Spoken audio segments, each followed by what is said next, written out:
Bonjour, c'est Maca des Barons. Eh bien, je suis avec Marie-Thérèse de Brosse. Bonsoir. Bonsoir, oui. Bonsoir à vous. Nous étions donc à Ex-Situ, donc les grandes conférences organisées par les miennes, où vous êtes occupé aussi un petit peu de pas l'organisation, mais en tout cas vous êtes quelqu'un qui a œuvré pour cet événement. C'est-à-dire que je suis la marraine. Voilà. Et en principe, il est fait autour de moi. Bon. Oui. Ce que disait Raymond. Oui. Alors, on va revenir un peu dans le temps. Vous avez été donc journaliste à Paris Match et vous avez sorti on va dire, un premier roman. C'était Atronax en 1967. Quel a été Le premier roman, non, ça s'appelait La dimension d'absence. D'accord, ah oui. C'était chez Christian Bourgois. Oui. Bon, c'est vieux, En quelle année? Avant 67. Oui, avant. Oui. Oui. C'est un peu majeur en quelque sorte, mais c'était assez particulier. Christian Bourgois étant le département très littéraire des éditions Julliard. Oui. Enfin, c'est pas de la littérature populaire, quoi. D'accord. Et puis j'ai fait 2 autres romans chez Lafon, de l'autre côté de la vitre, en 1986. Et l'autre, il était même plus. Vous allez le lire, l'autre. Je t'emmènerai à Syracuse. Oui, exactement. Voilà, oui. Ils sont effectivement des... Mais enfin, mon premier ouvrage, parce que je suis philosophe de formation, j'ai 2 ans de philosophie, c'était un livre d'entretien avec le philosophe Raymond Abellio. Oui, effectivement, ouais. Effectivement, c'est très intéressant. Puis aussi, il y a lié à la gnose aussi. Ah ben la gnose, oui, bien sûr, voilà. Oui.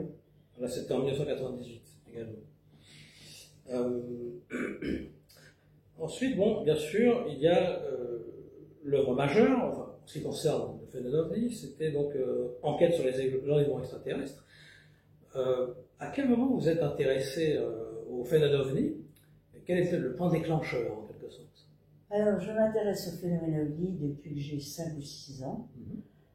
Lorsqu'il y a eu la vague de 54, il se trouve que ma mère s'est passionnée en cachette pour les ovnis. Elle avait une maison à Cannes à l'époque, elle avait installé sur le toit un télescope dans l'espoir d'observer un avis. Ce qui faisait rire évidemment toute la famille. Et j'ai découvert que ma mère avait une dimension secrète que personne ne connaissait. Alors évidemment, j'ai passé des nuits à essayer d'éviter les ovnis dans le ciel. Mais c'est quand j'ai découvert le phénomène des enlèvements que j'ai vraiment mis le pied à l'étrier. C'était quelque chose dont on ne parlait absolument pas en France. Il faut savoir que les phénomènes d'enlèvement, entre guillemets, étaient connus par les ufologues américains qui ne voulaient pas en parler.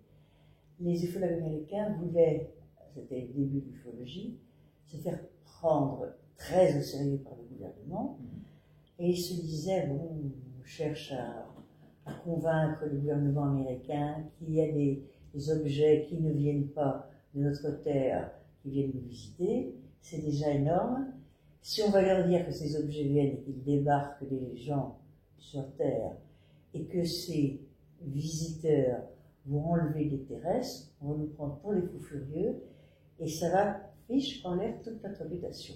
Donc, nous ne parlerons jamais officiellement des enlèvements. Et je découvrais que les associations ufologiques recevaient énormément de témoignages qu'ils n'avaient même pas le temps d'enquêter. C'est-à-dire, ils les archivaient, mais il y en avait tellement qu'ils ne pouvaient pas enquêter, ils se contentaient de les stopper pour ne pas les perdre. Et un jour, j'apprends qu'il y a un grand congrès au MIT, qui est quand même ce qui est le plus sérieux pour la recherche scientifique aux États-Unis, sur les enlèvements. Je vais y aller, je suis journaliste à l'époque, et je téléphone pour m'inscrire, et on me répond, ce colloque est interdit aux journalistes. Enfin, il n'y avait rien de tel pour me donner envie de y aller. Alors, évidemment, je me suis débrouillée pour y aller. sans rien dire à mon journal, parce que c'est là que je suis allée à mes frères, parce que je me suis dit, peut-être que je vais me faire refouler. Alors j'ai utilisé une petite astuce, si vous voulez. Je suis arrivée à Boston pour le congrès, et le jour de l'ouverture, je suis pointée. J'avais à l'époque des cheveux beaucoup plus longs et blonds, plats, et j'étais en pantalon, et j'avais dans un sac une robe avec une perruque rousse bouclée. Et j'arrive avec un air un peu affolé en disant, je veux parler à Mrs. Intel, j'invente un nom. Alors les gens du MIT regardent sur les listes, et disent non, mais cette dame ne fait pas partie ni des intervenants, ni du public. Et je dis non, pas du tout, elle travaille au MIT, elle travaille au Edison. Et son mari a un accident très grave, j'ai dit que ce soit moi qui le prévienne, que 911, qui est le police secours américain. Les Américains ont laissé rentrer. J'en ai profité pour assister au congrès qui était très passionnant, il faut préciser, parce qu'à ce moment-là, toute la communauté des psys était en plein désarroi, tellement les psychiatres, les psychologues, les neurologues recevaient des patients affolés qui leur racontaient qu'ils étaient visités par des extraterrestres. Et ça, pour la communauté des psys, c'était un phénomène totalement nouveau. Vous pouvez, dans les asiles psychiatriques, ce que je dis toujours, être visité par Marilyn Monroe, mais jamais quelqu'un ne dit qu'il est visité par des extraterrestres. Ça ne faisait pas partie des troubles médicaux recensés par le dictionnaire médical des troubles psychiatriques. Donc, ce congrès-là, en quelle année c'était? C'était en 92, si j'ai bonne mémoire. Absolument passionnant. Et quand je reviens en France, je dirigeais les documents de Match. Je fais un document qui a un succès absolument terrible, et je reçois un coup de fil du directeur des éditions Plomb qui me commande un livre sur les enlèvements. Ouais. Donc j'ai donné ma démission, sans me soucier de ce qui allait se passer. J'ai tout plaqué, j'ai couru le monde pour faire mon livre sur les enlèvements. Voilà. Là, on est en 95. Ah bah, c'est un ouvrage sérieux. On va peut-être s'arrêter là. On les laisse passer. Ouais. Cet ouvrage en 1995. Un ouvrage sérieux, ça ne s'écrit pas en 2 mois, ni en 1 an. Mais surtout, j'ai été travailler en Russie. 400 personnes. Oui, en Russie, en Russie, en Chine, au Brésil, aux États-Unis, j'ai été partout. Hein. Non seulement pour trouver les sujets qui avaient été enlevés, mais la communauté psy qui travaillait sur le sujet. Vous aviez rencontré Jacques Vallée aussi à l'époque. À quelle époque, enfin quelle période aux États-Unis? Il y a très longtemps. Non, il y a très longtemps, j'ai rencontré Jacques. J'ai fait la connaissance de Jacques Vallée à un congrès d'ufologie à Lyon, si j'ai bonne mémoire. Et on est tout de suite devenus très amis. Je dois reconnaître que son premier livre, Passeport de Magonia, Passeport Magonia, était absolument pour moi fondamental. Il est novateur, il voit les choses avant 30 ans avant les autres. Oui, mais bien sûr, c'était une forme d'entrée absolument formidable. Et on s'est entendu très bien. Et à tel point, c'est drôle d'ailleurs, parce que je travaillais une radio libre qui s'appelait Radio Lycée maintenant, dont le patron rêvait d'avoir un interview avec Vallée. Je lui ai dit non. Vallée a le plus grand mépris pour l'ufologie française, qui n'est pas très sérieuse, il n'acceptera jamais. Mais si, demande-lui. J'ai dit, c'est pas la peine, il va refuser. J'appelle Jacques qui vit aux États-Unis, et Jacques me répond, mais enfin, je n'ai rien à refuser, Marie-Thérèse de Bois. C'est comme ça que ça s'est fait. Oui, cette interview est mémorable, effectivement. Et c'est vrai que Jacques Vallée a contribué à, on va dire, parce que l'explosion de l'ufologie française en 1975, avec Pierre Biroudi, avec Éric Sancheur, qui ont en fait qui ont suivi. Il est complètement oublié d'ailleurs. Il est complètement oublié, malheureusement. Il était visionnaire aussi. Il a fait un travail très intéressant. C'est vrai, c'est rare que vous en parliez, je ne l'entends jamais citer. Oui, je le cite souvent. Je lui rends ses lettres de noblesse. Mais comme Éric Zurcher, qui pendant très longtemps, avant les coévotes, était inconnu du grand public. Bon, il s'était retiré de l'ufologie pendant 30 ans aussi. Ouais. Il avait. Voilà. Et. Oui, mais c'est ce que j'appelle quand même de l'ufologie anecdotique. D'accord. Et l'ufologie, ce ne sont pas des anecdotes. Hein. Ce ne sont pas que des anecdotes. L'idée de la dimension miroir, la dimension spéculaire du phénomène ovni, quel est votre avis dessus? Qu'il agirait en miroir, ce que Jung a développé en 58 avec moderne. Mais absolument, moi je ne crois pas du tout que nous sommes en face d'un phénomène objectif. Je crois que nous sommes victimes de manipulations admirablement faites. Et il n'est pas du tout évident. Je crois qu'on nous donne à voir certaines choses pour nous ouvrir les yeux. Oui, c'est le projectionniste. C'est ça, oui. Je crois vraiment que ces intrusions de ce qu'on appelle les intelligences humaines ont pour le but de nous faire changer complètement de mentalité, de nous faire accéder à une dimension plus profonde et plus haute de nous-mêmes et faire un travail sur nous-mêmes qui va se rapprocher du travail que font les sujets qui ont vécu des NDE, radio, etc. Il est question de voir une autre approche de la réalité. Ben, c'est toute l'idée de l'hypothèse exogène ou endogène. Oui, mais enfin, ben, peut-être les deux. Il y a peut-être les deux, effectivement, mais enfin, on ne peut pas négliger la possibilité que nous soyons victimes d'une merveilleuse manipulation pour accélérer notre évolution.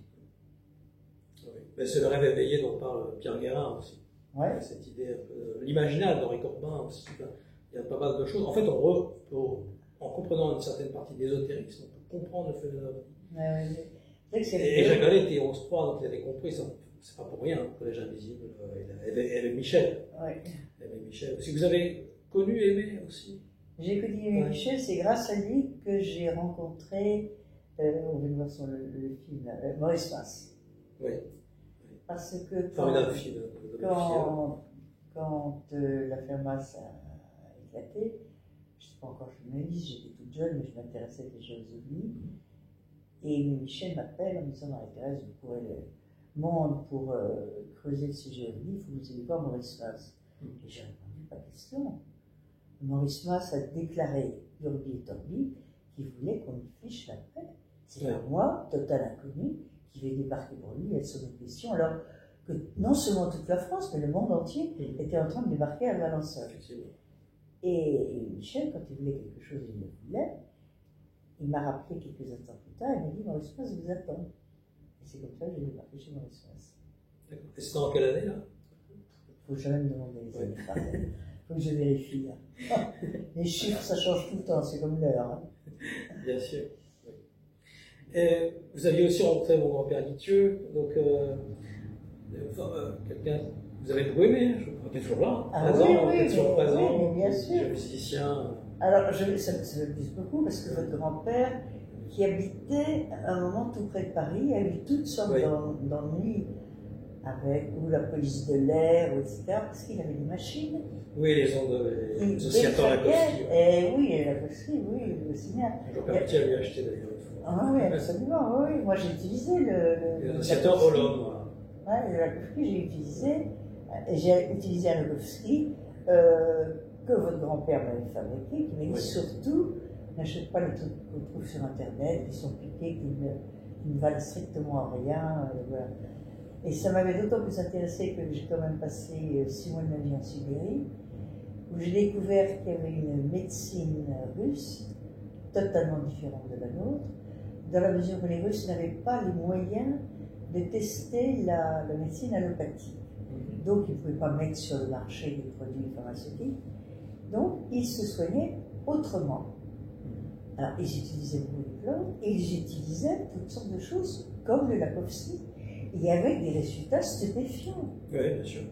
Alors, écoutez, petit détail sur Lakovsky, enfin, vous me dites si je suis trop bavarde, qui m'avait quand même sidéré, c'est que, bon, il se trouve que j'utilise le Lakovsky et que j'ai des résultats absolument extraordinaires.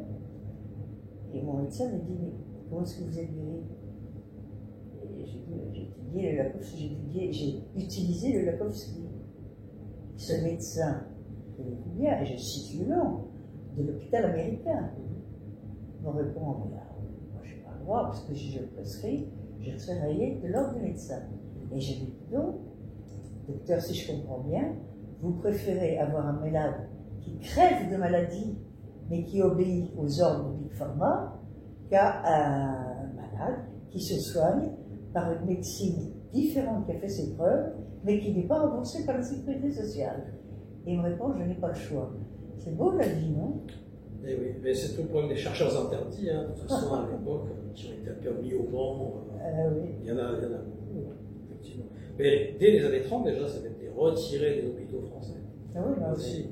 Et il a travaillé sur Enel aussi, vous êtes beaucoup intéressé à Enel, bien sûr, le prince, aussi sur ses travaux. Et actuellement, donc, vous travaillez sur, alors je sais que vous travaillez aussi sur le colonel Cardenas. Alors c'est une affaire très peu connue. Il n'est pas connu, alors. Oui. C'est par erreur. Ah, c'est une erreur. Oui, c'est une erreur. D'accord. Filiberto Cardenas, c'est un réfugié cubain qui a une aventure absolument extraordinaire parce que son enlèvement, il ne faut pas oublier que Cardenas a disparu sous l'œil des témoins qui l'ont vu happé par un rayon de lumière. C'est complètement différent de dire j'ai été happé par un rayon de lumière et j'ai disparu, et que 3 personnes viennent dire nous l'avons vu et viennent nous déclarer à la police, nous l'avons vu apparaître, disparaître dans un rayon de lumière. En plus, le parcours de Cardenas était tout à fait formidable parce qu'il a été enlevé non seulement à bord d'un ovni, mais dans cet ovni s'est trouvé un OSNI, c'est-à-dire un ovni sous-marin. Et il a fait tout un parcours sous la mer, dont on ne parlait pas du tout à l'époque. Maintenant, grâce au bluephone notamment, on s'aperçoit qu'il se passe beaucoup de phénomènes dans la mer. Grâce au témoignage de la marine américaine, qui, pour le bien reconnaître tout le monde, est quand même un peu plus ouverte et communicante que l'armée de l'air américaine. Hein. C'est quand même les marins, l'affaire du Nimitz et compagnie. Et les marins qui disent on voit des choses plonger dans la mer, on ne comprend pas comment, et ressortir sans ondes d'étrave, etc. Enfin, violant toutes les lois connues. Cardenas raconte des choses totalement invraisemblables, mais il faut être habitué à l'invraisemblable quand on travaille sur les dossiers d'enlèvement, qui rentre dans la mer, il n'est pas le seul qui est rentré dans la mer aux Antilles, il passe dans des tunnels gigantesques, et ces tunnels débouchent sans transition dans les zones sèches où se trouvent des villes entières. Mais nous n'arrivons pas à comprendre tout ça. Ça dépasse. C'est un peu Admiral Byrd d'une autre façon. Ah oui, oui. Et c'est un dossier que vous avez découvert quand, dans quelles circonstances? Parce qu'il n'est pas connu. Alors, non, il n'est pas très connu. Non, c'est tout à fait par hasard. Il se trouve que j'ai passé quelques temps. Pas mal de temps d'ailleurs à Miami, où j'ai fait des études de sociologie à l'Université de Miami, et je me suis prise d'amitié pour la colonie cubaine. D'accord.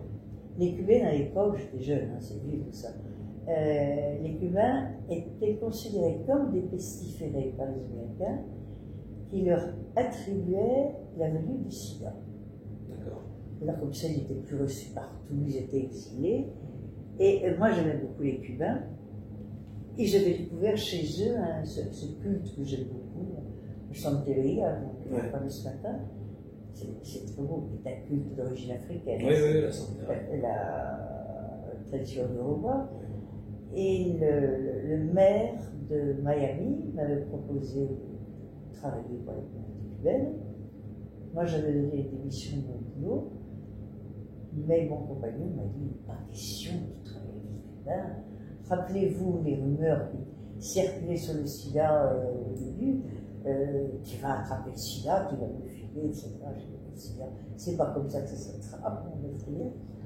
Mais j'ai, dans la communauté cubaine, trouvé un babalao et une madrina. C'est une sorte de parrain et marraine qui voulaient absolument que je rentre dans la Santeria parce qu'ils voyaient que j'avais un profond goût pour cette liturgie, etc.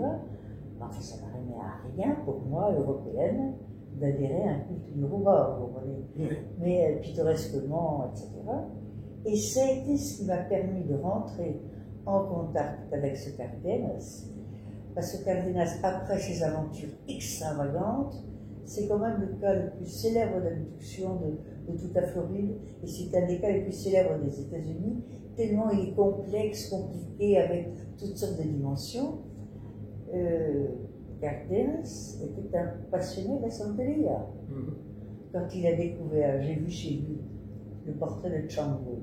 Et Chango, il se trouve que, d'après la Santeria, ça serait mon saint patron. Bon. Oui, ce sont des saints patrons. Comme je vous dis, moi je n'adhère pas à la Santeria. Oui, d'accord. Bon. Et il a été absolument sidéré que je connaisse la Santeria. Une Française qui connaît la Santeria, c'est pas très répandu. Et ça a été mon sésame pour qu'il parle, parce qu'après avoir beaucoup communiqué après ses aventures, il est rentré dans un silence total et il m'avait dit, parce que la première fois où j'avais contacté, il avait refusé de me recevoir, en me disant je ne parle que de Dieu et je ne m'intéresse qu'à Dieu. Le reste n'a plus rien à voir à faire avec moi. C'est un peu radical pour moi. Mais ils sont très croyants, hein. Ouais, ouais. C'est autre chose. Ouais. Et actuellement, vous travaillez sur quel sujet? Peut-être un livre à venir? Mais moi, je continue. En réalité, ça ne m'intéresse pas de publier. Je trouve qu'actuellement, on publie trop de livres et de mauvaise qualité sur les autres. Bon. Quand je vois que les gens publient un livre, écrivent un livre en un an, comment voulez-vous que sur un sujet tel que les ovnis, on puisse faire un livre intéressant en un an? Il n'y a pas de miracle. Moi, je m'en fiche de publier. Bon, je suis quand même un peu connu, mais je m'en fiche de publier. Ce que je veux, c'est comprendre. Et ce que j'aime, c'est chercher. Et je poursuis toujours mes travaux sur les arguments. Je vous signale que mon manuscrit, il en est à 2800 pages. Donc c'est vraiment pour le bonheur que j'écris. Moi, je suis chez moi sur mon ordinateur, je voyage pour rencontrer les gens, j'échange, je travaille, et voilà. Et là, vous rééditez d'ailleurs Enquête sur les événements. Non, ça c'est les maires qui ont décidé de le rééditer, parce qu'il est épuisé depuis longtemps. Oui. Attendez, j'ai 40 000 lettres de gens qui demandent. Oui. La disclosure actuellement, quel est votre avis? Alors, je vais être. Je commence à être un peu lassé du pas de balai du gouvernement américain. On avance, on recule, on avance, on recule. On a des tas de dossiers cachés, il y en a que vous croyez, il y en a plus que vous croyez, etc. Ils arrivent à se mettre un petit peu d'accord. C'est un peu des histrions, quoi. Ah non, mais ça devient. Comme le phénomène d'OVNI, qui s'amuse un peu avec le témoin. Ça devient une comédie totale. Je ne fais pas partie du tout des gens qui croient qu'il va y avoir une disclosure totale rapidement. Quand il y a eu un grand congrès à la Sorbonne, il y a 2 ans, c'est le mémoire, ce congrès avait été établi à la Sorbonne où jamais on avait évoqué le sujet OVNI, pour bien montrer que l'intelligentsia française prenait ce sujet au sérieux. Donc ça n'était pas fait dans un lycée, dans une salle de colloque, c'était fait à la Sorbonne. La parole est plus ou moins sacrée. Ça donnait ces lettres de noblesse à un sujet qui a été très longtemps pestiféré en France. Alors, dans les coulisses du corridor de la Sorbonne, on était venus quand même des spécialistes du monde entier, qu'ils soient américains, allemands, anglais, japonais, Antonien avait la fine fleur de la recherche ufologique. Tout le monde faisait des pronostics sur la date de la divulgation. Et en général, tout le monde attendait, vous allez voir, ça va être le début des années 24. Voilà, nous sommes en juin 25, toujours pas de divulgation. Je pense qu'on n'est pas prêt encore d'avoir une divulgation. Alors écoutez, il y a double langage. Oui, c'est ça. Il y a des gens qui croient que ça va faire tellement peur à la population qu'il faut avertir. Et en même temps, il y a un autre courant qui dit qu'elle a marre des légendes. On nous a toujours appris que lorsque Orson Welles avait fait son célèbre canular, une panique totale s'était emparée des États-Unis. Quand on cherche dans les archives, pas la moindre panique.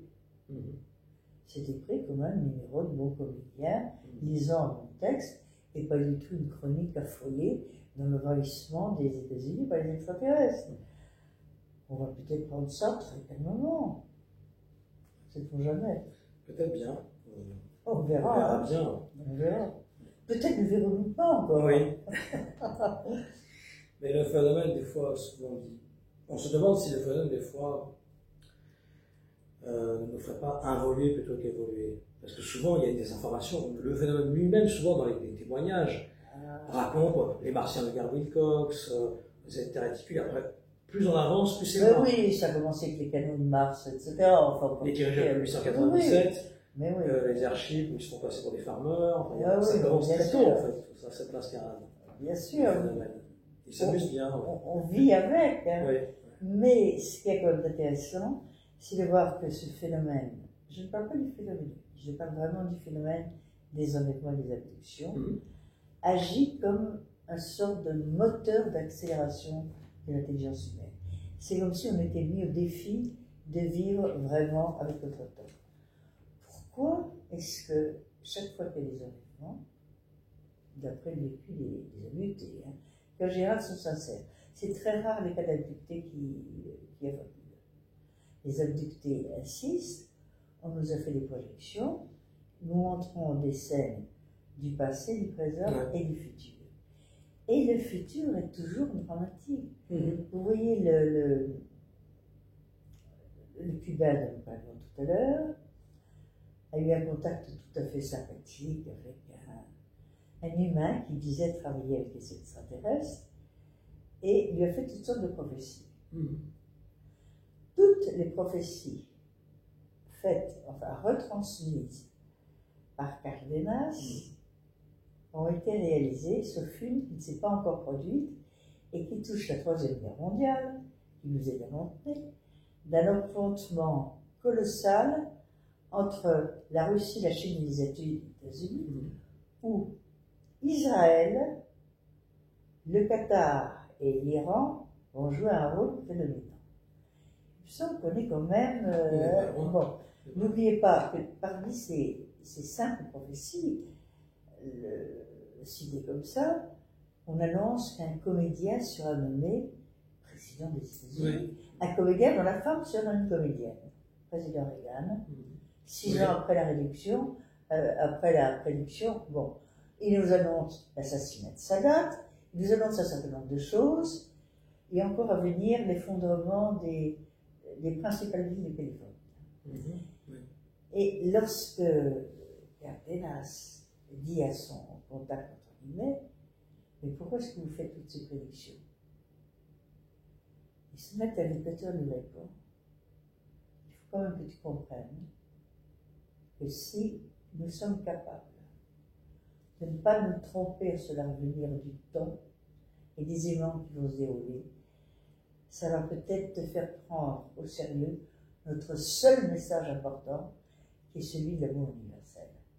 C'est vraiment extraordinaire. On n'a pas fait ça pour bluffer, pour montrer, non, pour que vous ayez confiance en nous, que vous sachiez changer de comportement, respecter la terre, etc. Vous avez de bonnes raisons de nous croire. Nous savons ce qui va vous arriver sur le bec. C'est quand même assez impressionnant. Hein. Il y a un témoignage d'un ufologue qui avait dit vous pouvez nous croire, mais pas trop. Ça c'est humour, ça. Humour, croyez-nous, mais pas trop. Vous nous croyez pas. Ne touchez pas. Vous pouvez vous approcher, mais ne touchez pas. Humour dont on ne parle plus, d'ailleurs, parenthèse. Comment? Humour dont on ne parle plus. Oui, c'est vrai. C'est vrai. Après, c'est des mythes qui... Ah, mais il y a des vagues, C'est des vagues. C'est des autres gars, c'est l'esprit du temps. Eh bien, en tout cas, merci beaucoup pour cet entretien. Et je vous remercie aussi d'avoir interviewé mon grand-père à l'époque, qui a justement aussi, qui avait parlé des djinns dans le désert, des colonnes tempête. Mais je lui ai fait faire des tas d'émissions d'ailleurs. Oui. Et quelquefois il se présentait sous un faux nom d'ailleurs. Oui. Parce qu'il ne voulait pas. Il est très discret. Oui. Hein. Oh, bah, maintenant, il s'appelle Michel Narcos. C'est barré. Oui. Non, mais à un moment, il cachait son nom, il ne voulait pas. Oui, il est très discret. Oui. C'est vrai. Les gens intelligents n'ont pas besoin d'avoir un ego parce qu'ils savent qu'ils sont qualités. Hein. Voilà. Et c'est le cas de votre grand-père. C'est ça. Ok, merci. Merci, Michael. Merci à vous. Mike, Merci.